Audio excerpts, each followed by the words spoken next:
Satu firman Tuhan menggantikan rekan kita Contoh Robin yang tiba-tiba sakit, sehingga saya menyampaikan firman Tuhan ini. Dan firman ini saudara baru saja hari Minggu kemarin saya sudah bagikan di GKK Bekasi, karena saya dikasih tema ini saudara, dan saya mau bagikan kepada kita di dalam SF pada malam hari ini. Nah saudara yang terkasih dalam Tuhan, mari kita melihat Matius 19 ayat 16 sampai 26. Matius 19 ayat 16 sampai 26. Saya akan bacakan ayat firman Tuhan ini kepada kita, dan silakan saudara boleh mengikuti dari Alkitab saudara masing-masing. Demikian firman Tuhan saya bacakan. Matius 19 mulai ayat 16 sampai 26. Ada seorang datang kepada Yesus dan berkata, "Guru, perbuatan baik apakah yang harus kuperbuat untuk memperoleh hidup yang kekal?" Jawab Yesus, "Apakah sebabnya engkau bertanya kepadaku tentang apa yang baik? Hanya satu yang baik. Tetapi jikalau engkau ingin masuk ke dalam hidup, turutilah segala perintah Allah." Kata orang itu kepadanya, "Perintah yang mana?" Kata Yesus, "Jangan membunuh, jangan berzina, jangan mencuri, jangan mengucapkan saksi dusta. Hormatilah ayahmu dan ibumu, dan kasihilah sesamamu manusia seperti dirimu sendiri." Kata orang muda itu kepadanya, "Semuanya itu telah kuturuti, apalagi yang masih kurang?" Kata Yesus kepadanya, "Jikalau engkau hendak sempurna, pergilah, jualah segala milikmu dan berikanlah itu kepada orang-orang miskin. Maka engkau akan beroleh harta di sorga. Kemudian datanglah kemari dan ikutlah aku." Ketika orang muda itu mendengar perkataan itu, pergilah ia dengan sedih sebab banyak hartanya. Yesus berkata kepada murid-muridnya, "Aku berkata kepadamu, sesungguhnya sukar sekali bagi seorang kaya untuk masuk ke dalam kerajaan sorga. Sekali lagi aku berkata kepadamu, lebih mudah seekor unta masuk melalui lubang jarum daripada seorang kaya masuk ke dalam kerajaan Allah." Ketika murid-murid mendengar itu, sangat gemparlah mereka dan berkata, "Jika demikian, siapakah yang dapat diselamatkan?" Yesus memandang mereka dan berkata, "Bagi manusia hal ini tidak mungkin, tetapi bagi Allah segala sesuatu mungkin." Demikian Bapak Ibu pembacaan firman Tuhan buat kita pada malam hari ini. Berbahagia kita yang mendengar dan melakukan akan firman ini di dalam kehidupan kita. Nah saudara, ketika membaca bagian daripada perikop firman Tuhan ini, saya melihat ada satu undangan yang begitu indah, begitu manis, begitu lembut, yang diberikan oleh Tuhan Yesus kepada seorang muda yang kaya ini. Nah saudara, kalau saudara perhatikan kira-kira di kalimat mana? Kalimat yang begitu lembut, kalimat manis, kalimat berharga, bernilai, begitu terhormat bagi seorang muda yang kaya ini saudara. Kira-kira dari kalimat yang mana, ayat yang mana saudara? Di dalam ayat 26, ayat 16 sampai 26, kira-kira di ayat mana saudara melihat ada satu panggilan yang sangat indah, sangat mulia yang diberikan oleh Tuhan Yesus kepada orang muda yang kaya ini. Nah saudara, kalau saudara teliti dan perhatikan, panggilan yang diberikan oleh Tuhan Yesus itu ada di dalam ayat yang ke-21. Di bagian kalimat terakhir itu Yesus berkata kepada dia, ini satu kalimat yang luar biasa. Yesus berkata, "Datanglah kemari dan ikutlah aku." Saya kira saudara-saudara, ini adalah satu undangan yang diberikan oleh Tuhan Yesus kepada seorang muda yang kaya ini. Dan ini adalah sebuah undangan yang tentunya sebuah undangan yang terhormat dan mulia saudara. Karena yang memanggil seorang muda yang kaya ini adalah Tuhan Yesus sendiri. Dan kita tahu panggilan ini adalah bersumber dari Allah, dari Raja di atas segala raja. Dan kita tahu saudara, perkataan ini adalah satu perkataan yang menunjukkan kepada kita bahwa sebenarnya Allah yang maha mulia itu Allah yang maha kasih. Yang memang memanggil setiap orang saudara-saudara, tidak peduli latar belakang dia. Tapi Tuhan Yesus berkata kepada setiap orang, "Datanglah kemari dan ikutlah aku." Gak peduli engkau orang kaya, gak peduli engkau orang miskin, gak peduli engkau latar belakangmu apapun, mungkin engkau orang yang tertolak. Tapi Yesus berkata, "Datanglah kemari dan ikutlah aku." Karena kalimat ini sebenarnya bukan hanya disampaikan oleh Tuhan Yesus kepada orang muda yang kaya ini, tapi Tuhan Yesus juga pernah mengatakan kepada beberapa murid-murid yang lain. Di antara mereka ada pemungut cukai, ada seorang nelayan, ada orang yang pintar, tapi Yesus berkata kepada mereka, "Ikutlah aku." Nah saudara-saudara, kalau kita perhatikan bahwa sebenarnya undangan ini diberikan oleh Tuhan Yesus kepada setiap orang.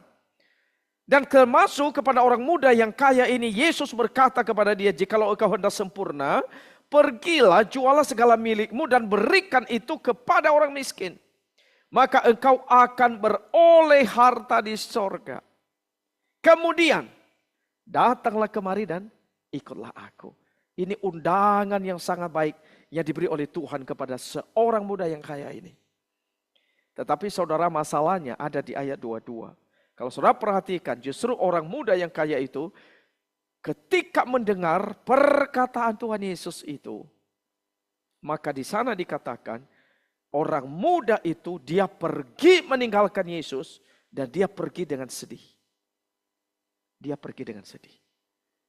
Ketika mendengar perkataan Tuhan, juallah apa yang kau miliki, kemudian datang kemari dan ikut aku, hatinya sedih. Dia bukan sukacita, dia bukan bahagia. Dan dia bukan begitu senang menyambut undangan Tuhan Yesus, yang saya kira ini satu undangan dari raja segala raja, yang sebenarnya memanggil dia, datanglah kemari, ikutlah aku. Tapi justru ketika Tuhan Yesus mengundang dia datang dan mengikuti saudara-saudara, justru hatinya begitu sedih. Hatinya sangat sedih. Saudara, kita perlu merenungkan dalam bagian ini mengapa hatinya begitu sedih. Mengapa justru ada orang-orang ketika dipanggil oleh Tuhan, dipanggil oleh Raja, justru menolak dan tidak mau, saudara. Kenapa banyak di antara orang Kristen justru ketika Tuhan panggil mereka, tapi panggilan itu bukan panggilan yang mendatangkan sukacita, tapi kesedihan kepada mereka. Kenapa mereka tidak mau meresponinya, tapi justru menolaknya, saudara-saudara? Saya melihat karena pertama, saudara, tidak siap menuruti perintah Allah. Tidak siap. Kalau saudara perhatikan bahwa sebenarnya perkataan Tuhan Yesus ketika berkata, datanglah kemari dan ikutlah aku.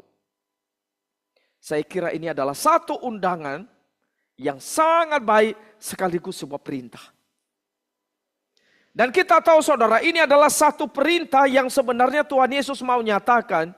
Perintah ini ketika engkau akan mengikuti aku dan mau memberikan apa yang ku minta, engkau pasti akan memperoleh apa yang engkau inginkan. Engkau akan mendapatkan harta di sorga. Engkau akan beroleh hidup yang kekal yang engkau cari-cari itu. Tuhan Yesus mau katakan begitu, saudara.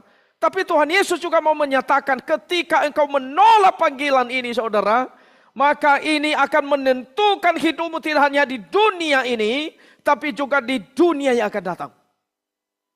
Jadi kalimat dari Tuhan Yesus sebenarnya adalah satu panggilan yang sangat menentukan kehidupan manusia.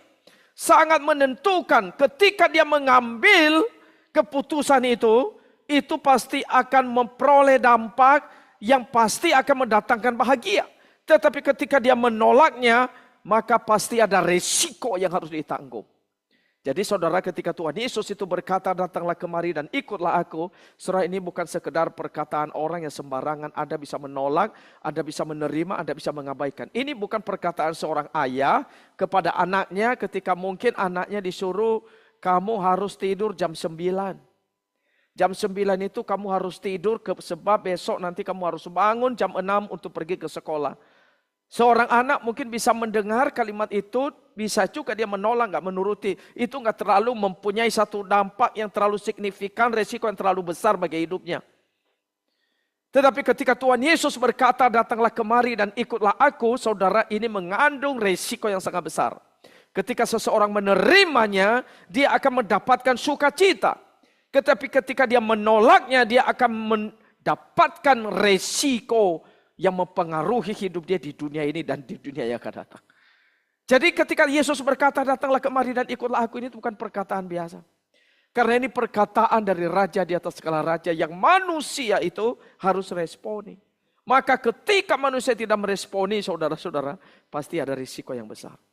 Nah kalau kita perhatikan di dalam bagian ini, orang muda ini saudara, dia tidak siap menuruti perintah dari Yesus yang menyuruh dia datang untuk mengikuti Tuhan Yesus. Saudara, memang Kalau kita perhatikan, seorang muda yang kaya ini awalnya di bagian ayat 16 itu dikatakan ada seorang muda datang kepada Tuhan. Saudara, dikatakan dia datang. Berarti dia datang itu saudara sebenarnya dia itu ada satu kerinduan ya. Tetapi kalau kita perhatikan saudara-saudara, seseorang yang datang kepada Tuhan Yesus, seseorang yang datang kepada Yesus tidak selalu berarti dia mengikuti Yesus. Seseorang yang datang kepada Yesus tidak berarti dia akan menuruti perintah dari Tuhan Yesus. Seseorang yang datang kepada Tuhan, seseorang yang datang dalam ibadah, seseorang yang bahkan yang aktif mungkin setiap minggu beribadah, seseorang yang mungkin aktif di dalam persekutuan doa, seseorang yang mungkin saudara begitu giat ikut seminar sini, seminar situ, belum tentu dia datang dan menuruti perintah dari Allah. Saudara, ini adalah ironi daripada kehidupan orang yang kelihatannya datang kepada Yesus.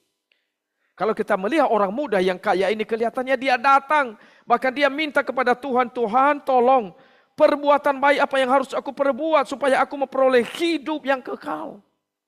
Kelihatannya baik saudara, pertanyaannya itu baik. Bahkan kelihatannya seorang muda yang kaya ini memang sangat rohani sekali saudara.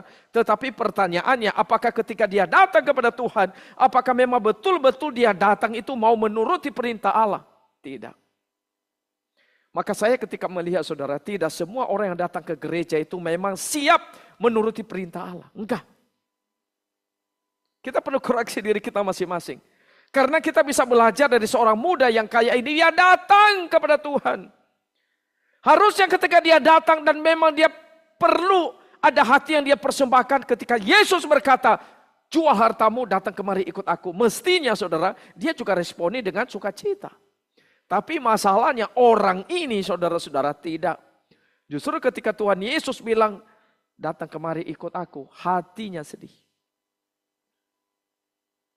Jadi saudara saya melihat, tidak semua orang yang datang kepada Tuhan, sungguh-sungguh mengikuti Tuhan Yesus. Kita waspada sekali saudara. Waspada. Karena tidak semua orang yang melayani Tuhan Yesus kelihatannya melayani betul-betul siap menuruti perintah Tuhan Yesus. Kelihatannya melayani. Maka tidak semua orang yang kelihatannya religius itu adalah murid Tuhan Yesus. Tidak semua.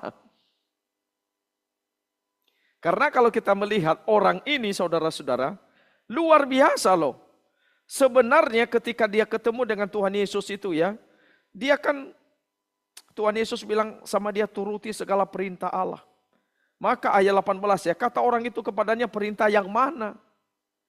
Tuhan Yesus bilang kalau engkau ingin selamat turutilah perintah Allah. Tapi dia bilang perintah yang mana? Yesus bilang kepada dia jangan membunuh, jangan berzina, jangan mencuri, jangan memberi kesaksian palsu. Hormatilah ayahmu dan ibumu dan kasihilah sesamamu manusia seperti dirimu sendiri. Coba bayangkan. Kata orang muda itu kepadanya, semuanya itu telah kuturuti. Apalagi yang masih kurang? Apa orang ini tidak religius? Apa orang ini tidak rohani? Apakah orang ini benar-benar mungkin kita tidak akan jempol kepada dia? Pasti saudara, kita lihat ini orang sangat religius. Sangat religius. Karena dia sangat menunjukkan satu hidup ketaatan agamawi yang sangat luar biasa. Secara fenomena kelihatannya saudara dia religius sekali. Sangat rohani. Saudara kalau kita melihat orang muda yang kaya ini saudara. Kita bisa mengatakan dia ini sebenarnya orang yang sangat penting di dalam gereja. Kalau ada orang-orang muda saudara punya jiwa seperti ini. Sudah menuruti perintah Allah. Sudah kaya raya. Sudah bekerja keras begitu terhormat. Dan menunjukkan kereligiusan dia saudara. Wah kita kagum. Kita sangat kagum. Kalau dia ada di dalam gereja, kita bisa mengatakan ini adalah masa depan gereja. Kalau dia ada dalam gereja, kita akan mungkin mengatakan ini adalah calon pemimpin. Bahkan dia harus diberi tempat.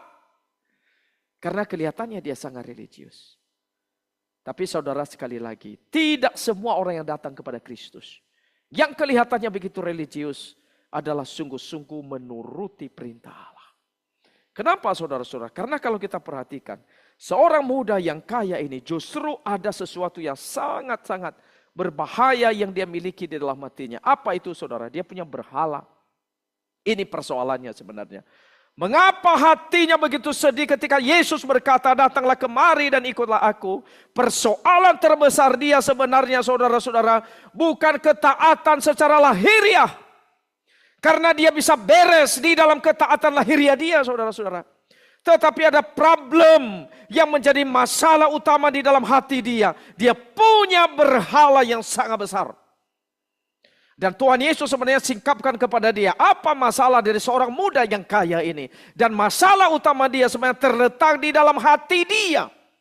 Bukan terletak di bagian luar saudara-saudara. Karena dia begitu menghormati orang tuanya. Dia tidak menyakiti orang lain. Dia telah melakukan hukum-hukum yang menjadi hukum moral saudara. Tetapi ketika Tuhan membongkar apa yang terjadi di dalam hatinya, sebenarnya ada sesuatu yang terjadi. Mungkin di dalam hubungan dia manusia dengan sesama manusia itu sudah beres. Tetapi di dalam relasi dia dengan Tuhan ada masalahnya. Masalahnya itu adalah dia ada berhala. Selain Allah, dia ada yang lain yang begitu dia cintai, begitu dia kagumi, begitu dia hormati sebagai gantungan pegangan kehidupannya. Sehingga ketika itu diambil hatinya gelisah. Ketika itu tidak lagi dia pegang saudara, dia berasa hidupnya selesai. Dan itu adalah yang kita kenal sebagai berhala. Dan berhala orang ini saudara-saudara sudah jelas sekali. Berhala dia itu adalah hartanya. Makanya saudara kalau mau perhatikan di dalam ayat yang ke-22 itu, ke-21 ketika Tuhan Yesus berkata kepada dia, jikalau engkau hendak sempurna, pergilah, jualah apa yang kau miliki dan berikan itu kepada orang-orang miskin. Surah ini Tuhan Yesus itu seperti memakai sebuah pisau saudara, atau tombak, atau semacam senter, dan itu langsung ke dalam jantungnya dia. Membongkar apa yang sebenarnya ada di dalam hati orang muda yang kaya ini. Dan Tuhan Yesus menyingkapkan apa yang tersembunyi yang selama ini mungkin gak pernah disentuh oleh siapapun. Tapi Kristus memunculkan, menampilkan secara terlihat dan menunjukkan siapa orang ini sebenarnya. Selama ini mungkin kelihatannya dia orang yang sangat baik. Kelihatannya mungkin selama ini dia orang yang begitu mengasihi Tuhan. Tetapi ketika dibongkar apa isi hati yang terdalam dia saudara. Maka disitulah Tuhan Yesus bilang kepada dia. Jualah hartamu. Berikan itu kepada orang miskin. Engkau pasti memiliki harta di sorga. Tapi saudara perhatikan. Di ayat 22 ketika dengar kalimat itu. Justru orang muda kaya itu hatinya sedih. Sebab hartanya banyak. Sebab harta miliknya begitu banyak. Dan harta itu telah menjadi miliknya dia saudara. Telah menjadi berhalanya dia. Sesuatu yang susah sekali untuk dia lepaskan. Seolah-olah ini kalau diambil, selesailah hidup dia.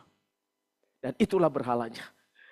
Seolah-olah kalau mungkin hartanya itu hilang dari dia, selesai hidup dia. Seperti orang yang gak punya pengharapan, gak punya masa depan, sudah tidak lagi dihormati, sudah kehilangan segalanya.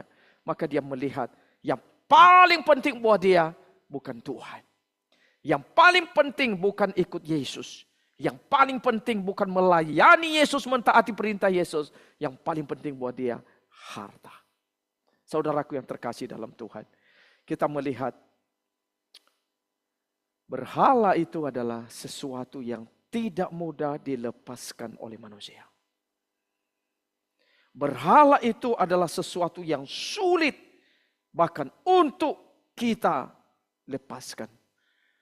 Termasuk kita hari ini. Bukan hanya orang muda yang kaya ini.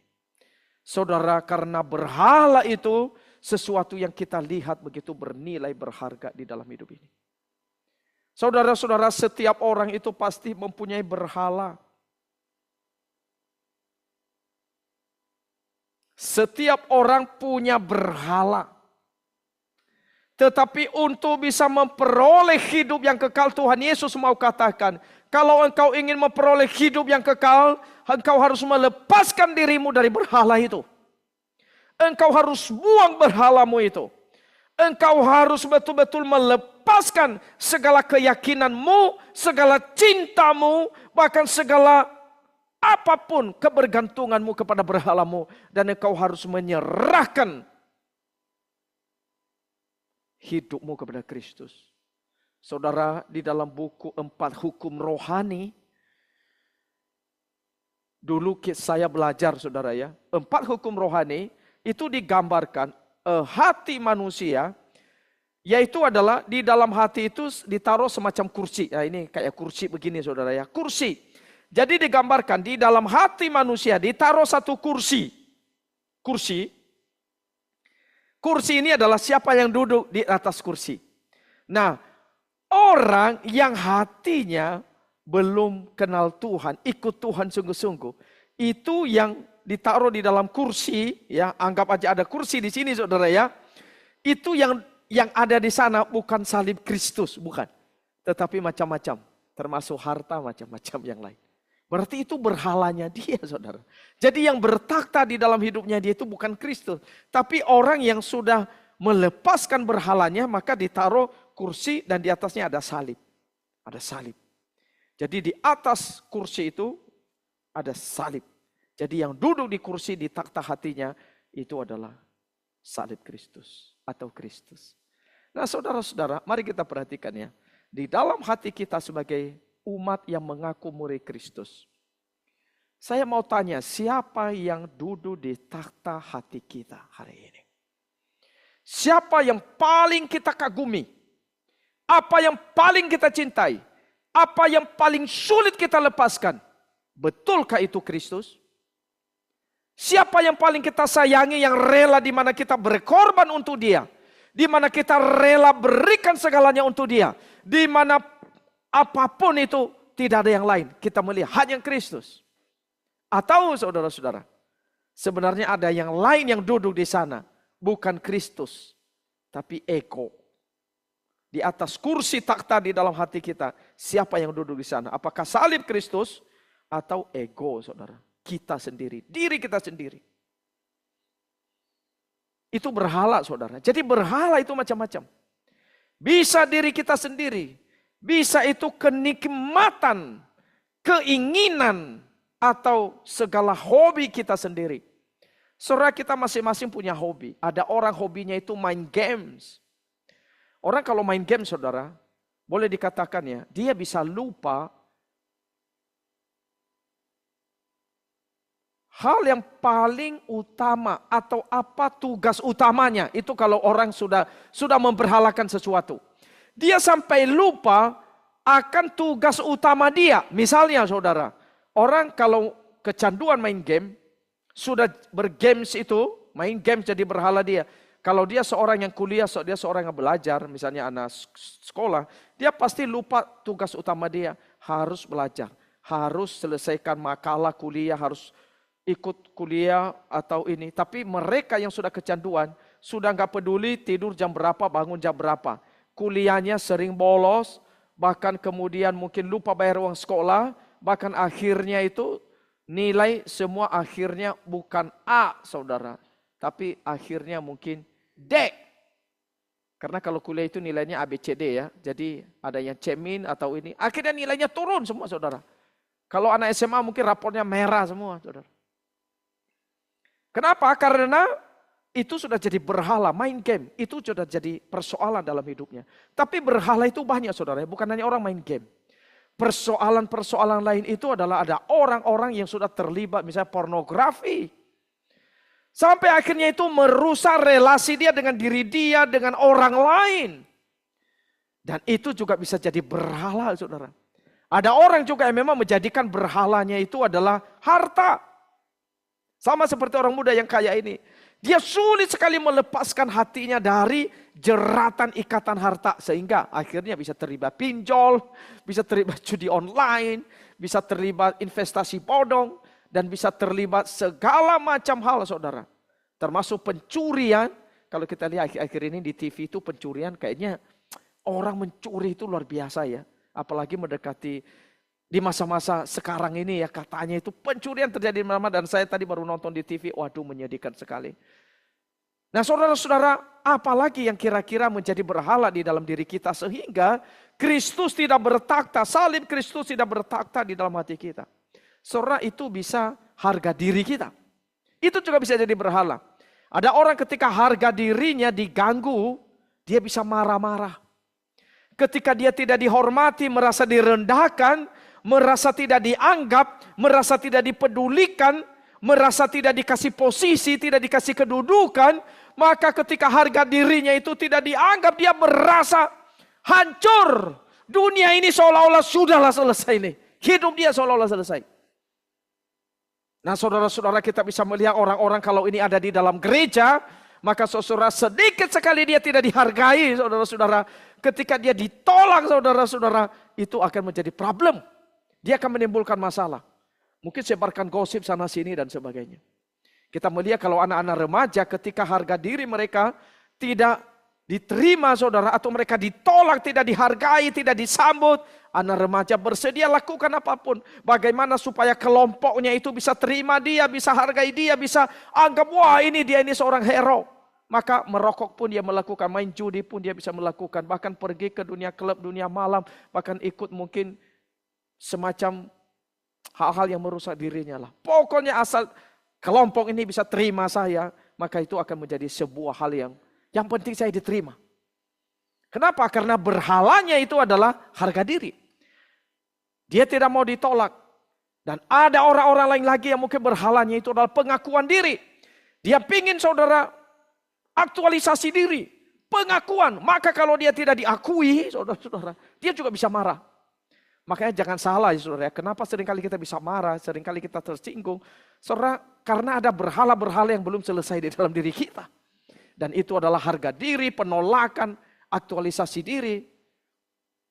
Padahal kalau kita merenungkan saudara, Kristus telah menerima kita secara totalitas. Sebenarnya, Kristus telah mati di kayu salib. Sebentar lagi kita akan memperingati Jumat Agung. Mari kita lihat ya, apa yang Kristus tidak terima dari hidup kita. Kita ini orang berdosa, layak dibuang, tidak ada nilainya. Tapi kematian Kristus, penerimaan Kristus telah menjadikan hidup kita berarti. Maka sebenarnya ketika orang lain tidak menghormati kita, tidak menerima kita, bahkan mungkin merendahkan kita, mestinya itu tidak membuat kita tersinggung. Mestinya membuat kita melihat saya sudah diterima oleh Kristus sepenuhnya. Saya sudah disayangi oleh Kristus sepenuhnya. Saya sudah mendapatkan pengakuan, saya punya status di dalam Kristus sebagai anak-anak Allah. Saya sudah cukup di dalam Kristus. Orang yang melihat dirinya sudah cukup di dalam Kristus. Dia sudah kelimpahan kasih di dalam Kristus. Dia sudah kelimpahan penerimaan di dalam Kristus. Dia sudah mengalami apa artinya hidup yang diterima oleh Kristus, disayangi oleh Kristus. Saudara, dia tidak kelaparan dengan segala penerimaan di luar Kristus. Karena dia tahu Kristus satu-satunya segalanya buat dia. Tetapi ketika Kristus tidak bertakhta di sini, saudara, itu problemnya. Berarti kita punya berhala. Saya nggak tahu saudara punya berhala apa. Tetapi firman Tuhan berkata, jikalau seseorang mempunyai berhala, saudara tidak mungkin bisa mengikuti Kristus dengan sepenuh hati. Tidak mungkin bisa mendapatkan hidup yang dijanjikan oleh Tuhan. Karena setiap orang harus melepaskan berhala di dalam hatinya dia. Setiap orang harus mengakui Kristus satu-satunya Tuhan. Yang adalah Tuhan, yang adalah Tuhan, yang adalah pemimpin, yang adalah yang harus bertakhta di dalam kehidupan saya. Dan itu yang sebenarnya Kristus minta kepada orang muda yang kaya ini.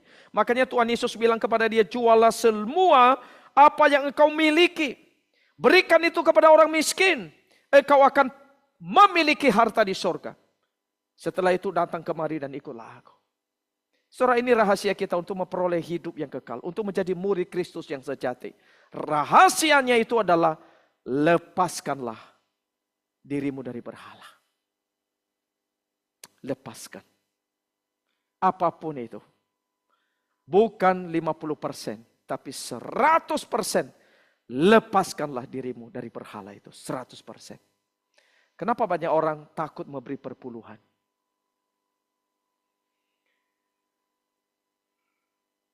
Karena saudara-saudara, kita terlalu mencintai harta.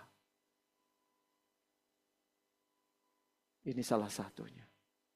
Tidak siap kita memberi apa yang Tuhan minta kepada kita. Saudara, Abraham diuji oleh Allah, oleh Tuhan Allah ketika dia memberikan anak yang tunggal Ishak itu, saudara ya. Diberikan dalam usia 100 tahun ya. 75 tahun Sarah baru mengandung. Anak itu setelah lahir, gimana cara Tuhan ingin tahu ini orang betul-betul mengasihi Tuhan apa enggak. Maka apa yang Tuhan minta? Tuhan bilang, anakmu yang tunggal, Ishak yang terlalu engkau cintai, persembahkanlah dia kepadaku. Saudara, saya kira Abraham pada waktu itu punya pergumulan yang sangat berat. Tetapi disinilah kita melihat ini satu pergumulan orang beriman. Apakah dia menaati perintah Allah? Apakah dia memberhalakan anaknya? Apakah betul-betul dia mengasihi Tuhan? Maka kemudian kita perhatikan, dia justru persembahkan anaknya itu kepada Allah. Karena Abraham punya iman yang sangat besar kepada Tuhan. Yang Tuhan minta kepada Abraham bukan sekedar harta. Ini adalah anak tunggal satu-satunya yang sangat disayanginya. Tapi karena dia begitu mencintai Tuhan lebih daripada mencintai anaknya. Karena dia tahu Tuhan Maha Kuasa dapat memelihara dia, memelihara anaknya. Karena dia sungguh beriman bahwa Allah dapat membangkitkan orang mati dari memberikan hidup kepada orang yang mati. Saudara, itu yang menggerakkan dia. Sehingga dia mempersembahkan anak itu. Karena dia tahu Allah itu sang pemelihara. Saudara-saudara yang terkasih di dalam Tuhan. Di sini kita melihat ketika dia mempersembahkan anaknya. Kemudian Allah menyebut dia sebagai bapa orang beriman. Karena dia diuji dan dia memberikan itu kepada Tuhan. Tetapi persoalannya saudara, banyak kita mempertahankan berhala di dalam hati kita. Sehingga sulit sekali untuk kita bisa menikmati sukacita yang disediakan oleh Tuhan kepada kita. Padahal Tuhan berkata, jikalau engkau melepaskan dirimu dari berhala itu, engkau akan memperoleh hidup yang kekal. Maka saudara, pada hari ini, mari kita belajar untuk melepaskan diri kita dari berhala apapun. Maka saudara-saudara, memang Tuhan Yesus berkata di dalam bagian ini ya, Yesus berkata di dalam 23 itu, sesungguhnya aku berkata kepadamu sukar ya bagi orang kaya untuk masuk ke dalam kerajaan surga.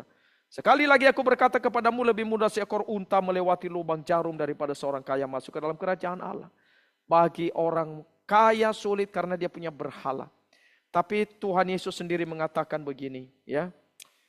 Murid-murid ayat 25 mendengar hal itu, murid-murid itu sangat tercengang dan berkata, jika demikian siapa yang dapat diselamatkan? Maka Yesus berkata, bagi manusia hal ini tidak mungkin. Tapi bagi Allah segala sesuatu mungkin. Siapa yang bisa menolong kita melepaskan diri kita dari berhala? Bagi kita memang sulit. Tetapi Allah Maha Kuasa. Dia dapat melepaskan kita dari setiap berhala yang membelenggu dan juga yang telah mengekang kehidupan kita. Yang kita perlukan hari ini ketika Yesus berkata, datanglah kemari dan ikutlah aku. Maka biarlah kita datang ke hadapan Kristus, mengikuti dia sepenuh hati kita. Kristus rela meninggalkan surga. Apa yang paling mulia dia tinggalkan. Apa yang paling dia sayang dia tinggalkan. Justru dia menanggalkan segala kemewahan. Menanggalkan segala kemuliaan. Dan dia hadir dalam wujud yang hina. Tidak diterima. Tapi justru untuk menolong kita. Melepaskan kita dari setiap berhala yang membelenggu hidup kita. Sehingga kita menjadi umat tebusan Allah. Untuk memuliakan Allah. Mengikuti Allah di dalam kehidupan kita. Kiranya Tuhan menolong kita melalui firman-Nya yang hidup. Malam ini menjadi pengikut Kristus yang setia. Amin. Mari kita berdoa.